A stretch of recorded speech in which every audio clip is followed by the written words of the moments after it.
Continuamos en San Juan, en la Asociación Cultural Sanmartiniana de San Juan, con su titular, el doctor Miguel Ángel Lisiardi. Doctor, estamos hablando de San Martín y cada vez que hablamos de San Martín, buceamos en su cabeza, en sus ideales.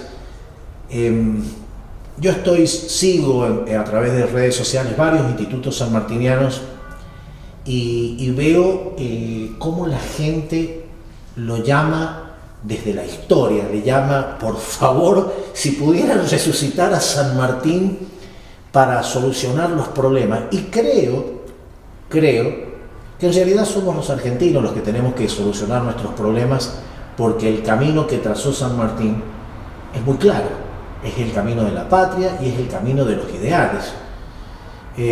San Martín nos dejó una nación incipiente, con muchos defectos, pero nos dejó la libertad. Es hora de que nos pongamos los pantalones largos y empecemos a poner primero los ideales ante los intereses particulares. Sí, indudablemente los argentinos somos difíciles. Gobernar Argentina no es nada fácil. Yo no lo haría, por ejemplo. ¿Así te lo ofrecieron? No, es una ficción, por supuesto, nadie me lo va a ofrecer, pero yo no lo haría. No está a mi alcance poder conducir semejante país. La problemática que yo analizo a través de la historia es que el egoísmo en la dirigencia política es demasiado alto. Muy bien. Y no se piensa nunca en el bien común. Yo me canso de ver los medios de difusión, escritos, televisivos, radial, escuchar, ver, leer, y el enfrentamiento, lo que hoy le llaman grieta, es demasiado para nuestro país. Y realmente veo que cuesta encontrar el denominador común. Yo pregunto, ¿tanta razón tiene este sector político como aquel otro? ¿Hay razones que comprenden a ambos sectores? Claro que sí, claro que sí. Es decir, no hay una verdad absoluta ni de uno ni de otro lado. Y cuesta encontrar esa unidad que diga, este es un objetivo, esta es una cuestión de Estado y la vamos a sostener oficialismo y oposición. Cuesta. A San Martín le costó muchísimo. Pero no la tuvo fácil San Martín. No, la tuvo muy difícil. Y cuando San Martín...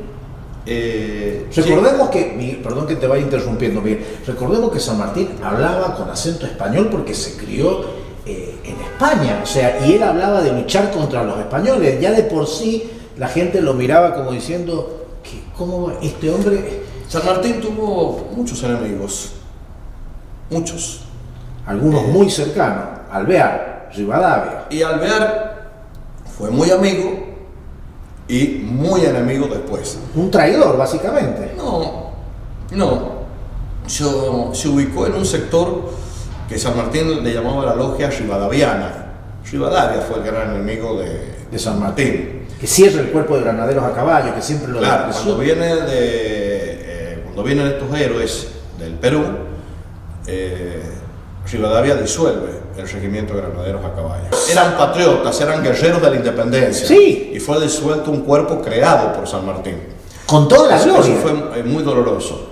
Pero mucho más doloroso, y es lo que a veces no se sabe, porque hay que hurgar en la historia, es que la salida de San Martín del Río de la Plata no es voluntaria, como cierta historia oficial la quiere presentar, como que él se va al exilio en forma voluntaria. Se va porque lo querían matar. Se va porque lo sacan. Y después el ostracismo de San Martín. El ostracismo de San Martín no es tal. San Martín luchó muchísimo en Europa, luchó políticamente para que las potencias europeas reconocieran la independencia de estos pueblos americanos. O sea, no es un San Martín llamado al silencio, no, escondido. No. Y la salida de San Martín del Río de la Plata, esa instancia de Bernardino Rivadavia, que era el ministro de Guerra de Martín Rodríguez, ministro de Guerra y ministro de Gobierno de Martín Rodríguez, y cuando San Martín le pide al gobierno, cuando llega a Buenos Aires, a retirar su hija, pues su madre acababa de morir, o sea, la mamá de Mercedes, la esposa de San Martín, acababa de Que morir. dicen que no puede llegar a despedirla porque lo estaban por matar. Claro, no puede salir de Mendoza porque lo querían matar. Finalmente sale de Mendoza, pero cuando llega a Buenos Aires, Remedios había fallecido. Y él toma a su pequeña niña de 7 años. La idea de San Martín era retirarse en Mendoza, hacer su retiro político y militar en Mendoza, en su chacra de los Barriales, en el actual departamento o partido de departamento, se le dice en Mendoza, de San Martín, ¿no? Y el gobierno no le permitió. Gobierno nacional. El gobierno nacional. ¿Que estaba de presidente quién? No era presidente, era gobernador, el general Martín Rodríguez, gobernador de la provincia de Buenos Aires, pero era el que manejaba prácticamente el país. La provincia de Buenos Aires manejaba el país. Exactamente. Ya para ese entonces van a aparecer los gobernadores o caudillos provinciales, desde el año 20 en adelante van a aparecer, que se van a enfrentar al centralismo porteño. Este gobierno, cuyo hombre fuerte allí era Bernardino Rivadavia, es el que prácticamente obliga a San Martín a salir de Buenos Aires, y él dice qué bien que le hace al Río de la Plata que este general, refiriéndose a San Martín, esté bien lejos, pero bien lejos de Buenos Aires. Y San Martín decide irse a Europa. ¿Eso escribe Rivadavia? No, escribe no, lo comenta, lo dice, delante de mucha gente. Y puede que lo haya escrito también en alguna carta, pero eso lo expresa él. Y eso está reproducido en todas las historias de San Martín, fundamentalmente en Pacífico Otero se lo puede encontrar. Perdón, Miguel, perdón.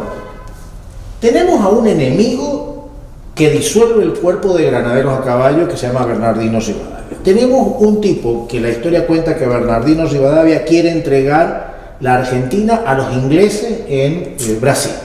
Tenemos una persona que hace todo lo posible para eliminar al tipo que nos da la libertad, al general que nos da la libertad, y nosotros seguimos teniendo calles con el nombre Rivadavia, hablamos del sillón de Rivadavia. Bueno, porque fue el primer presidente, aunque fue de una constitución unitaria. Claro, pero ¿por qué somos así los argentinos? Rivadavia llega presidente en virtud de una constitución unitaria de 1824, y bueno, su presidencia dura muy poco, durante el año 26 y 27, el enfrentamiento con el interior es muy grande, y eso provoca la caída de Rivadavia. Pero sí, es el gran problema de San Martín. En el Río de la Plata se llamó Rivadavia, y no solo en el Río de la Plata. Cuando San Martín no puede desembarcar en Francia, porque habían retomado el poder los Borbones, y la policía francesa no le permite que ingrese al territorio francés, él está allí haciendo varios días en el puerto de Le Havre, haciendo gestiones para poder ingresar con su hija, no le permiten, le toman los libros y los folletos y los diarios que él traía, que eran todas de una ideología revolucionaria, para hablar como expresión de la Revolución Francesa. Exactamente. Algo que los Borbones, por supuesto, no estaban dispuestos a soportar. Entonces no le permiten entrar a Francia, y se dirige él a Inglaterra, donde va a vivir algunos meses. Allí va a dejar internada a su hija, para después trasladarse a la Bélgica. En Rivadavia, en una cena de camaradería que brinda la Baring Brothers, que era una banca, la banca londinense. ¿Quién estaba esa noche en esa cena? Bernardino Rivadavia. Sí. Y él se refiere a San Martín de una manera muy cruel, que es ¿qué está haciendo este hombre aquí que se había robado el tesoro del Perú? Eso va a provocar que San Martín lo rete a duelo a Rivadavia. Qué caradura, que lo ofende el honor, y finalmente el duelo no se produce, porque lo hacen desistir a San Martín. San Martín lo iba a matar a Rivadavia. Obviamente, si estaba en estado, era lo que se merecía. San Martín estaba en estado militar, el otro hombre no. Y finalmente el duelo no se produce. Creo que es la última vez que se ve en San Martín con Rivadavia. Y bueno, San Martín le llamaba a todo ese sector la logia rivadaviana, y era la que cuando San Martín vivía en Europa y escribía a sus amigos, le capturaban la correspondencia epistolar. Por eso escribía como José Matorras y buscaba... Yo no sé cómo, pero lo cierto es que muchas veces con O'Higgins y con Guido, que era con quienes más escribía, le decía: no te ha llegado mi carta de tal vez, no, está escrito como 5 o 6 veces.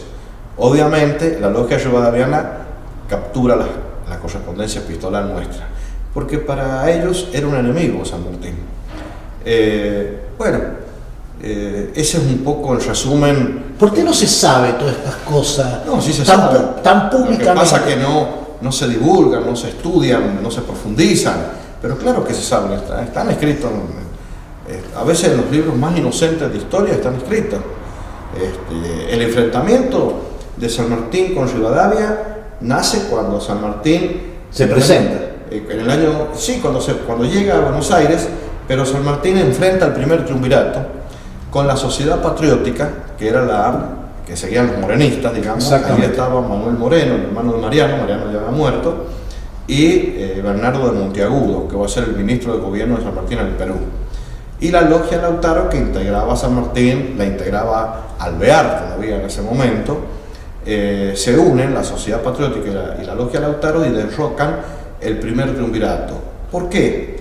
El primer triunvirato estaba prácticamente manejado por Rivadavia, que era secretario del primer, no era triunviro, era secretario.